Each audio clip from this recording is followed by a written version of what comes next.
Assalamualaikum warahmatullahi wabarakatuh. Halo semuanya.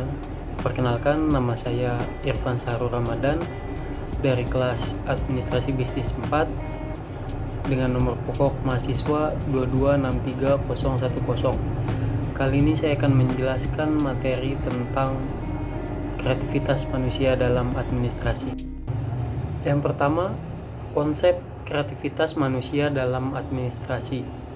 Kata kunci dari penyelenggaraan aktivitas administrasi yang berkualitas adalah kemampuan tenaga kerja manusia dan tenaga kerja non-manusia yang dimiliki oleh administrasi bersangkutan. Kemampuan tenaga kerja manusia berfungsi sebagai penggerak tenaga kerja non-manusia sehingga dapat menciptakan satu atau beberapa jenis produksi.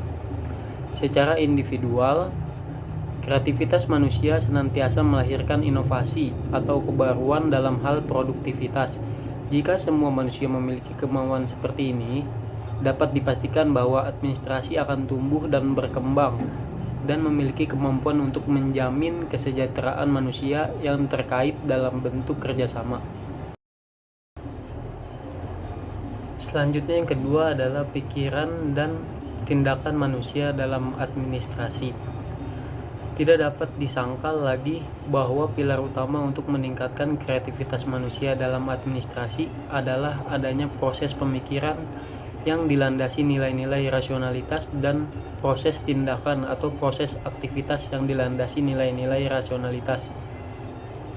Modal dasar dari formulasi pemikiran adalah proses belajar yang dilakukan secara formal dan informal. Maksudnya belajar formal adalah proses belajar melalui tahapan-tahapan yang telah ditetapkan oleh kebijakan pemerintah atau pejabat berwenang. Adapun belajar informasi adalah suatu bentuk pembelajaran yang diperoleh melalui proses belajar dari perubahan lingkungan kehidupan yang dinamis sehingga menuntut kita untuk memahami makna dan kebenarannya. Lalu, indoktrinasi manusia dalam administrasi. Administrasi tidak mungkin ada jika tidak ada manusia. Unsur utama dalam administrasi adalah manusia, sehingga dapat dikatakan bahwa keberadaan administrasi untuk manusia. Sebagaimana kita sadari bahwa proses kerjasama manusia dalam administrasi tidak selalu sesuai dengan rencana, tetapi terkadang memiliki hambatan yang menyebabkan proses kerjasama manusia yang terikat dalam administrasi tidak terjadi harmonisasi antara individu dan kelompok. Dalam administrasi, manusia senantiasa terjadi indoktrinasi yang dilakukan oleh pimpinan terhadap bawahannya ataupun terhadap bawahan lainnya. Hal seperti ini sangat umum kita jumpai dalam penyelenggaraan kegiatan administrasi. Indoktrinasi yang dilakukan oleh manusia bertujuan untuk memperkuat proses pelaksanaan kegiatan administrasi itu sendiri. Sebaliknya, bertujuan untuk melemahkan proses pelaksanaan kegiatan administrasi tersebut. Lalu yang terakhir adalah pembunuhan karakter dalam administrasi. Berdasarkan argumentasi yang telah kita uraikan, pada dasarnya manusia memiliki potensi untuk berkembang. Potensi berkembang ini berproses dalam persaingan sehingga menyebabkan manusia yang satu dan manusia yang lainnya senantiasa saling melakukan perbuatan atau usaha dalam pembunuhan karakter, serta memudahkan mereka memenangkan persaingan.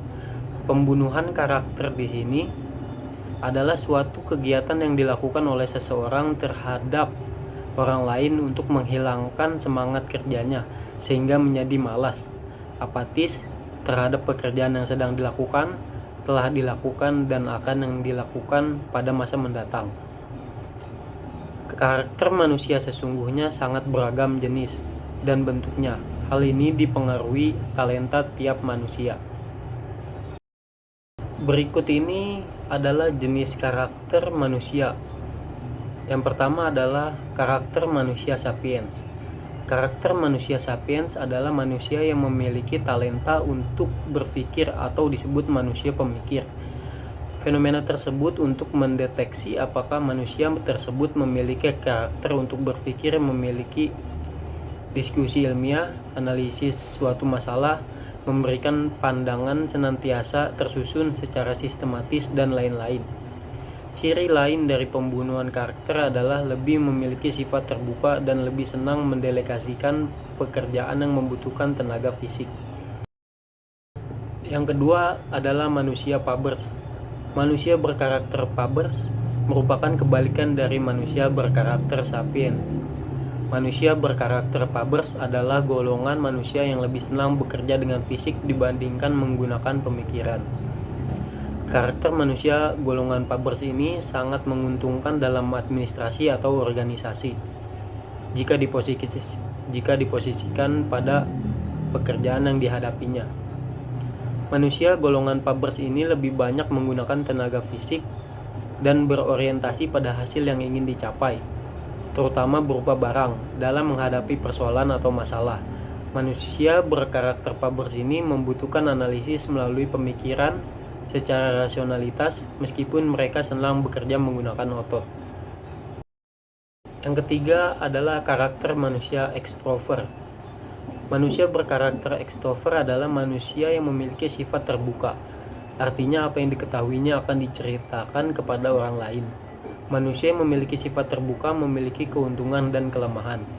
Keuntungannya, ia sangat mudah berkomunikasi dengan orang lain sehingga dapat bekerja sama dengan cepat. Kelemahannya, ia sulit menyimpan rahasia. Banyak alasan ketika berhadapan dengan kegagalan. Dalam dunia modern sekarang ini, keterbukaan sangat berkembang juga menjadi tuntutan dalam administrasi. Agar seluruh aktivitas administrasi yang dilakukan manusia dapat dipertanggungjawabkan secara terbuka kepada seluruh komponen yang ada dalam administrasi itu sendiri.